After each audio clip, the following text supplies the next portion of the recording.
Bom dia, galera. E aí, tudo bem?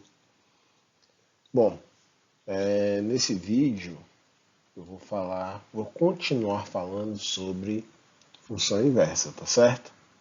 Nós começamos a ver na aula passada, né, na aula ao vivo, e hoje a gente vai seguir em frente com esse conteúdo, tá? Aqui nessa videoaula.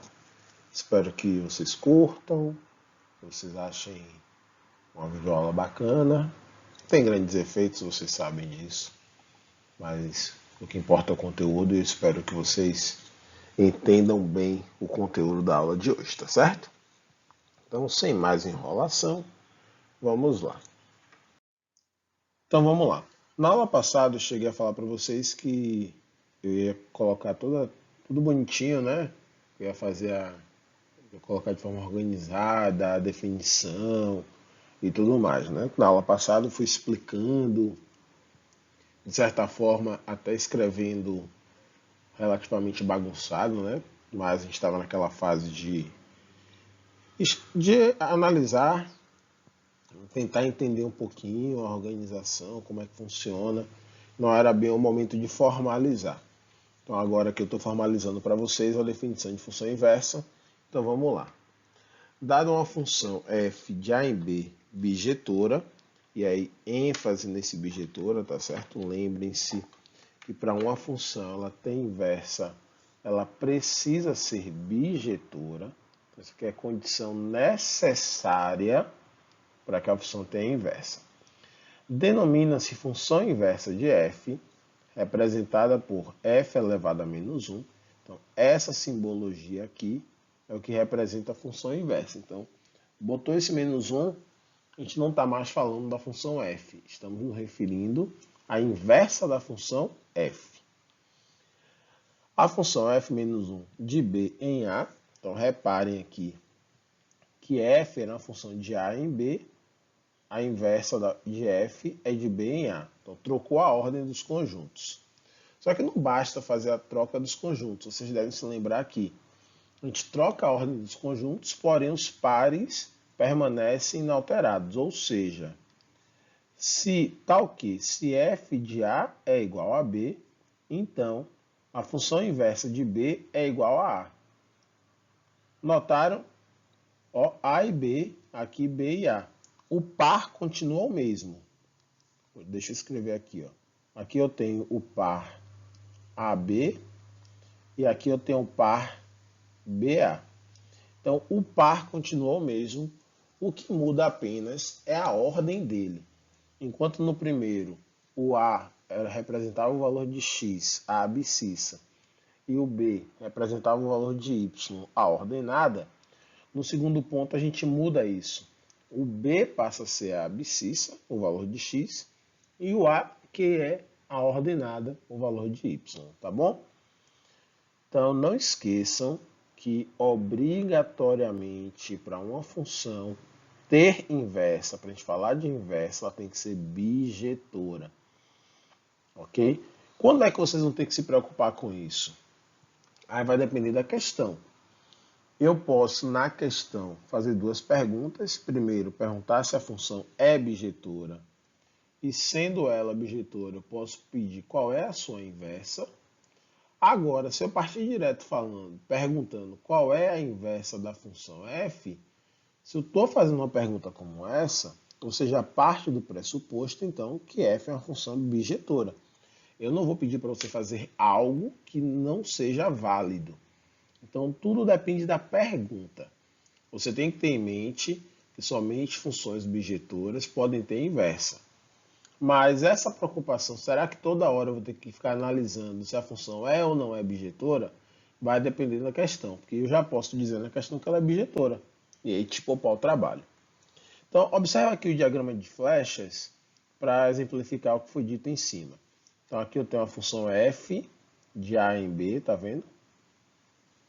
Então, o f de 0 é igual a 2, f de 3 é igual a 3 e o f de 4 é igual a 5. E aqui eu tenho a função inversa, que vai de B em A. Então, o segundo conjunto passou a ser o primeiro, olha o B aqui, e o primeiro conjunto passou a ser o segundo, olha o A. E aí os pares mudaram a sua ordem. Agora aqui eu tenho a função inversa de 2 é igual a 0, a função inversa de 3 é igual a 3, e a função inversa de 5 é igual a 4, ok? Então, comparando esses pares em azul com esses pares em vermelho, repito, notem que houve apenas a troca na ordem, mas o par permaneceu o mesmo. Vamos agora dar uma olhada em como é que a gente encontra a fórmula da função inversa, porque aqui a gente está fazendo no visual, né? Eu estou olhando o diagrama, a gente está mexendo com a ordem dos conjuntos no diagrama de flechas. Bora ver como é que a gente faz isso através da fórmula da lei de formação de uma função. Então, processo para determinar a função inversa de uma função bijetora dada. Como eu disse, ó, a função inversa de uma função bijetora dada. Então, aqui já estou informando que a gente está trabalhando com funções bijetoras. Lembrem disso, só faz sentido eu falar sobre função bijetora dentro de função inversa. Dada uma função bijetora, pode-se determinar a sua função inversa através do passo a passo a seguir. Então, a gente tem duas etapas. Primeiro passo, trocar y por x e x por y. Por que a gente faz esse primeiro passo? Ora, essa é a ideia da função inversa. O que a função inversa faz? Ela troca x com y, ela troca a ordem. O que é x passa a ser y e o que é y passa a ser x. Então, na fórmula, a gente vai fazer literalmente isso. A gente vai pegar e vai trocar as letras. O que é x vai virar y e o que é y vai virar x. E o segundo passo, determinar y em função de x, ou seja, isolar y. Aqui esse segundo passo nada mais é do que arrumar a casinha. Por quê? A função inversa, ela troca x com y, então isso já seria o primeiro passo. Só que, por convenção, né, o comum é a gente trabalhar com o y isolado, tá? O y igual a tananã. Então, quando você fizer a troca de x por y, quem vai ficar sozinho é o x. Ok? Então, você tem que arrumar para deixar o y sozinho. Vamos lá, alguns exemplos. 1. Considerando que as funções a seguir são bijetoras, então, de novo, ó, já informei para você que as funções a seguir são bijetoras. Você não tem estresse em se preocupar com isso. Você já pode direto calcular a inversa.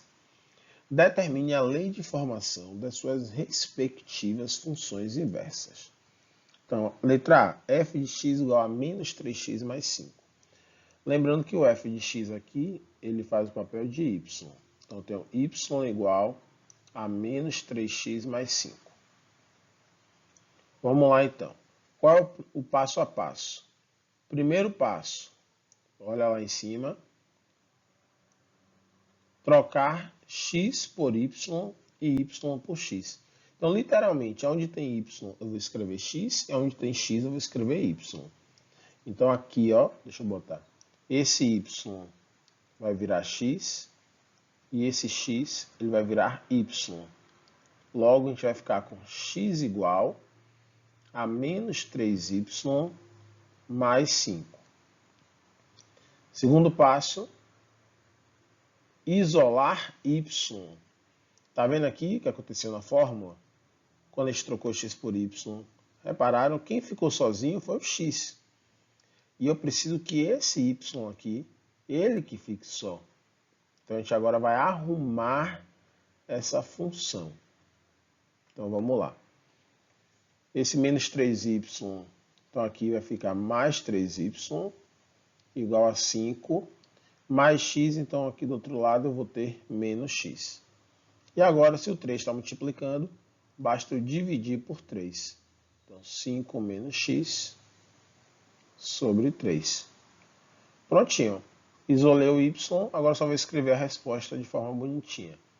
f menos 1 de x, ou seja, a função inversa de f é igual a 5 menos x sobre 3. Prontinho. Questão devidamente resolvida. Fácil, né? Claro que assim, vão ter exemplos que são mais fáceis, vão ter exemplos mais difíceis. Aí depende muito da questão. Vamos lá para a letra B. Mesma coisa. Lembrando que f de x representa y. Então, y é igual a x sobre 5 mais 1. Primeiro passo, trocar y vira x e x vira y. Então, nós vamos ter x igual a y sobre 5 mais 1. E agora, a gente tem que isolar y. Galera, não cometam o seguinte erro. Muita gente pega esse y sobre 5, esse 5 aqui do denominador, e já vou jogar ele para o outro lado multiplicando. Vai ficar 5x. Cuidado com isso. Você não pode multiplicar o x aqui por 5, porque você tem uma soma. Tá? Você tem uma soma. Então, das duas, uma. Ou você primeiro faz o MMC, e aí inclui todo mundo, ou então você primeiro se livra do mais 1, para depois se preocupar com 5 no denominador. Tá? Então você não pode fazer isso aqui, ó. Vou escrever. Colocar 5x igual a y mais 1. Pegar o 5 que dá aqui embaixo e jogar multiplicando. Não pode fazer isso. Ó, não. Isso aqui está errado.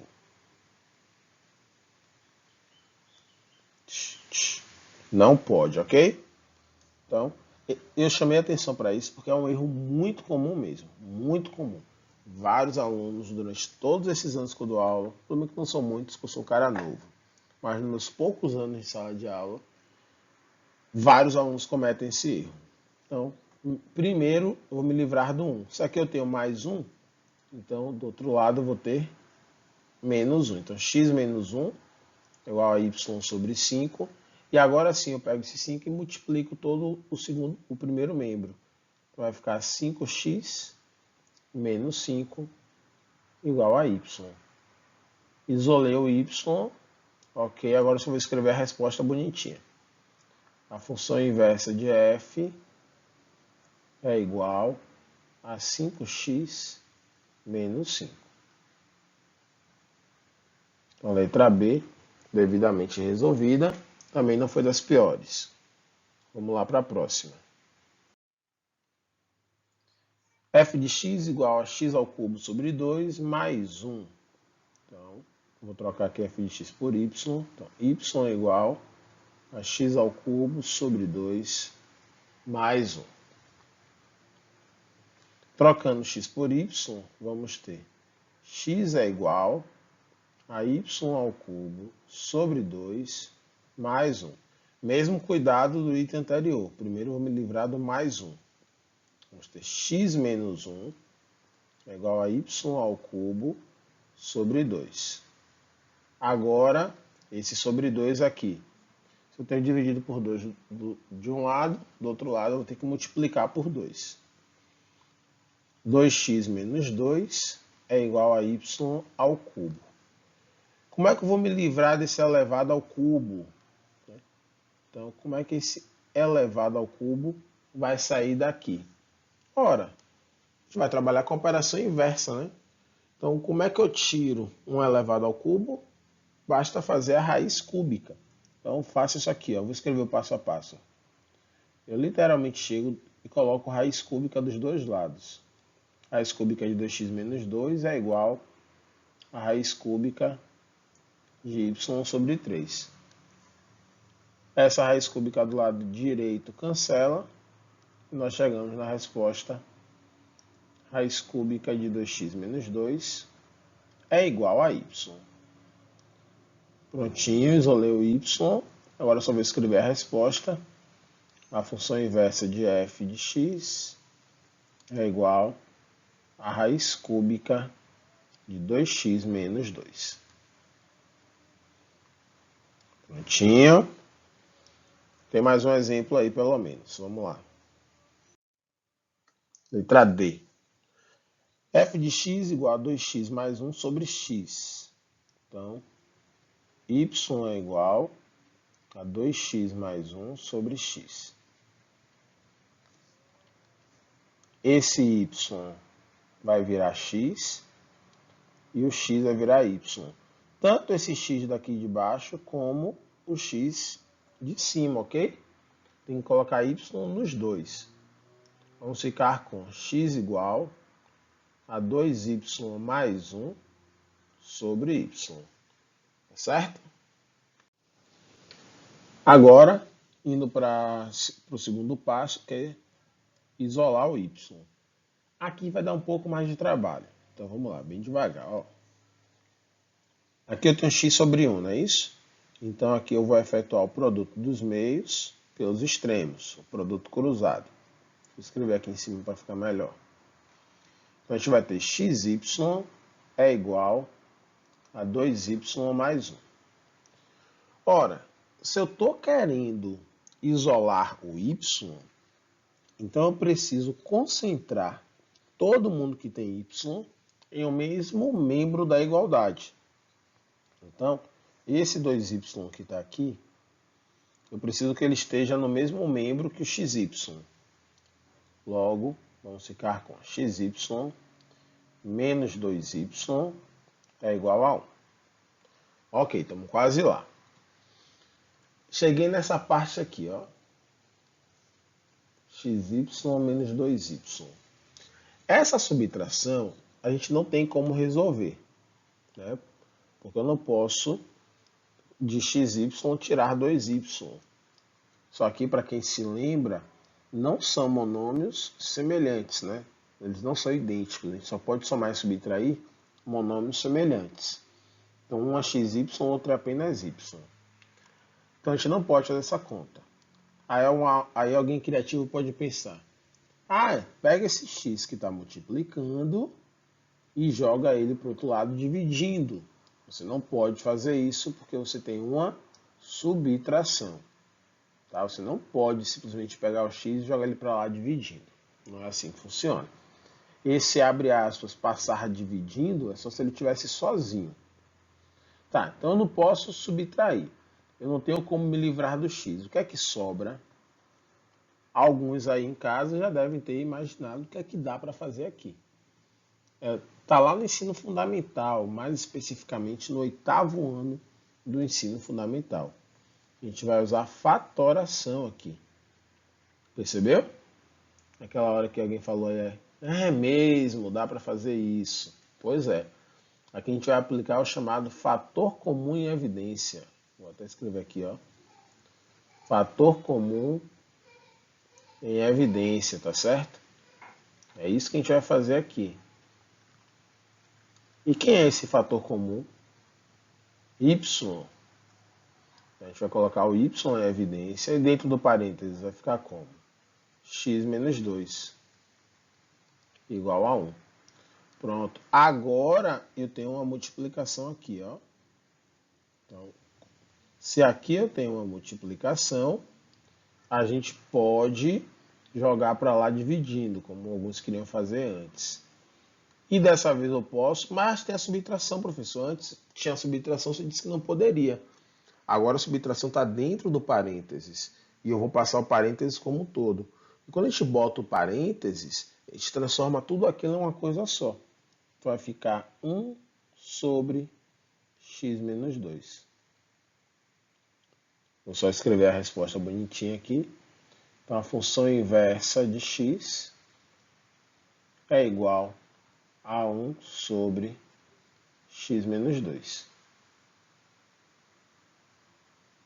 Tá lá. Um pouquinho mais de trabalho aí, porque a gente teve que usar um outro conteúdo, né? Fator comum em evidência, fatoração de polinômios, para poder chegar onde a gente queria. Mas chegamos, isso que é importante. Tranquilo? Vamos lá para mais uma. Letra E. F de x igual a x mais 3 sobre 1 menos 2x.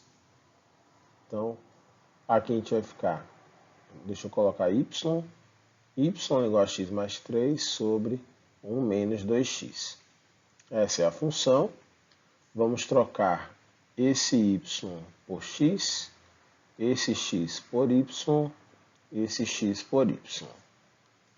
Então, x igual y mais 3 sobre 1 menos 2y. De novo, a gente vai fazer o que a gente fez no exemplo anterior, produto dos meios pelos extremos, multiplicação cruzada. Vamos ficar com y mais 3 é igual a x menos 2xy. Cuidado aqui na hora de fazer essa multiplicação cruzada, ó. Esse x, na hora que se multiplicar, ele vai multiplicar isso aqui tudo, tá? Então tem que fazer x vezes 1 e x vezes menos 2y, tá? Por isso que ficou aqui x menos 2xy. Tem que aplicar a distributiva com o x. Vamos lá, seguindo em frente. Mesma coisa do anterior. Eu preciso colocar em um mesmo membro todo mundo que tem y. Então, ó, esse menos 2xy está no lugar que não é dele. Vamos jogar para lá. Y mais 2xy. E esse 3 que está aqui, ó, ele também está no lugar errado. Vou jogar ele para o outro lado. É igual a x menos 3.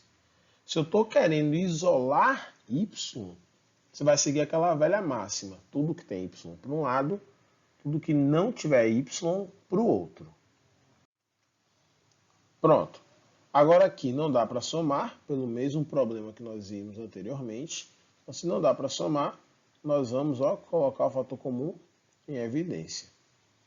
Y multiplica 1 mais 2x igual a x menos 3. Agora, como esse parênteses está multiplicando, a gente pode jogar ele todo para o outro lado, dividindo.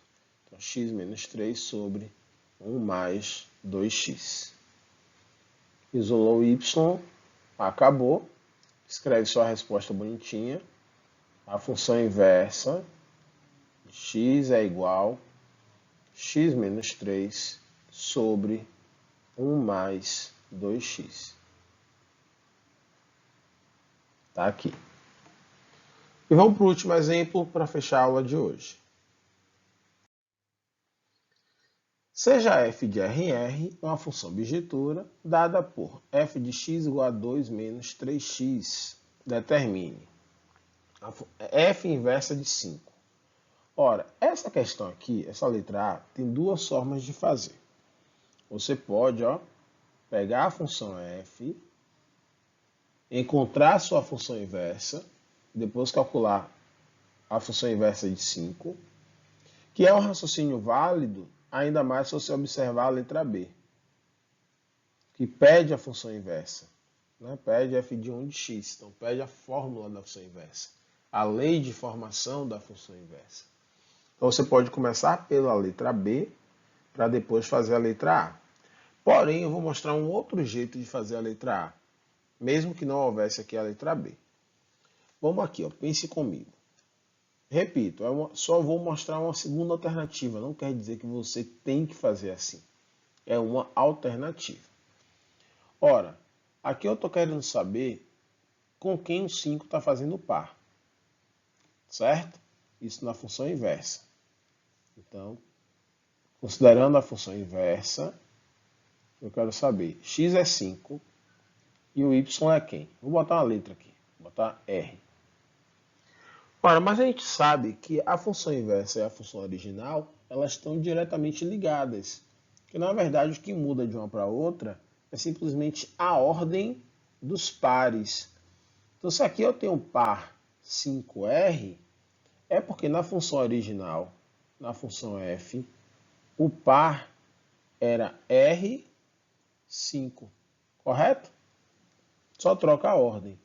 Massa, professor, bonitinho, entendi. E agora, o que é que eu vou fazer com isso aqui? Ora, se eu sei que na função original o R faz par com 5, E cá em cima nós temos a fórmula da função original, ó, olha ela aqui. Eu tenho a fórmula de f de x. O que é que eu posso fazer? Venho aqui na fórmula, substituo x por r e igualo a 5, que é o y. E aí eu descubro o r. O mesmo r que eu estou procurando aqui embaixo é o r que eu estou procurando aqui em cima. E aí a gente acaba a questão. Então vamos lá. Vou vir aqui na função e substituir x por 5, por r, perdão, e o y por 5. Ó, lembrando que o f de x é quem representa y. Então, vou até fazer de verde aqui para ficar da mesma cor. Estou usando esse par verde. Logo, vamos ficar com 5 é igual a 2 menos 3r. 3r é igual a 2 menos 5. 3r é igual a menos 3. R é igual a menos 1. Pronto. Se R é igual a menos 1, eu já tenho o que eu queria saber. Então aqui é o par 5 menos 1. Ou seja, a função inversa de 5 é igual a menos 1. Ok? Então, letra A, devidamente resolvida. Repito, é uma estratégia, mas você poderia, como eu disse, começar fazendo a letra B e depois voltar para a letra A. Porque repare, ó, vamos fazer aqui a letra B. Eu quero a função inversa. Então, a função inversa, primeiro passo, trocar x por y, em relação à função original. Então, vamos ter x é igual a 2 menos 3y. Agora, vamos isolar o y. Então, 3y é igual a 2 menos x. Y vai ser igual a 2 menos x sobre 3. Isso aqui é a resposta da letra B. Então, deixa eu escrever. A função inversa de x é igual a 2 menos x sobre 3. Pronto. Aí agora, como é que eu faria a letra A usando isso? Vou botar aqui de novo. Letra A. Agora que eu tenho a função inversa, olha ela aqui, né? E a questão que é a função inversa de 5. Então, eu vou chegar agora na fórmula da função inversa, vou substituir x por 5 e ver quanto vai dar. Então, a função inversa de 5 é igual a 2 menos 5 sobre 3. Função inversa de 5 é igual a menos 3 sobre 3. Função inversa de 5 igual a menos 1. Então, obviamente, a mesma resposta que nós já havíamos encontrado anteriormente. Logo, o que é que você pode e deve tirar de lição disso daí? Que você tem duas opções para fazer uma questão, o que é ótimo. Cabe a você decidir o que é que você se sente mais confortável. Principalmente se não tivesse a pergunta B, se só tivesse a pergunta A. Claro que tendo a pergunta B, esse segundo caminho que eu fiz se torna mais prático. Óbvio que você já faz a B e a B praticamente responde a A. Então, se for uma questão como essa de A e B, eu aqui faria desse segundo jeito. Eu, como aluno, primeiro faria a B, depois eu faria a A. Agora, se a questão só tivesse a pergunta A, com certeza eu usaria esse caminho aqui primeiro que eu fiz. Tá certo? Então, espero que vocês tenham entendido como é que a gente faz para determinar a função inversa a partir de uma função objetora dada na questão. Vai ter atividade sobre isso, então eu recomendo que vocês façam com atenção, treinem. Isso aqui é meramente prática, não é nada complicado não. Agora tem que treinar, tá bom? Então, fiquem bem. Bom recesso para vocês. Essa está sendo a aula de despedida antes do recesso, nosso pequeno recesso de 10 dias, mas um recesso super válido para a gente descansar um pouco, botar as ideias em ordem. Eu sei que a gente está tendo muito tempo para pensar nelas, mas justamente por isso, talvez acho que bagunce sempre um pouco mais.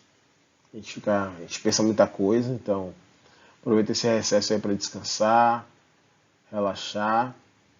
E quando chegar perto do retorno, recomendo que vocês deem uma revisitada em alguns conteúdos para poder aquecer os motores para a volta, tá bom? Então, bom descanso para vocês, fiquem bem e até a volta do recesso. Abraços!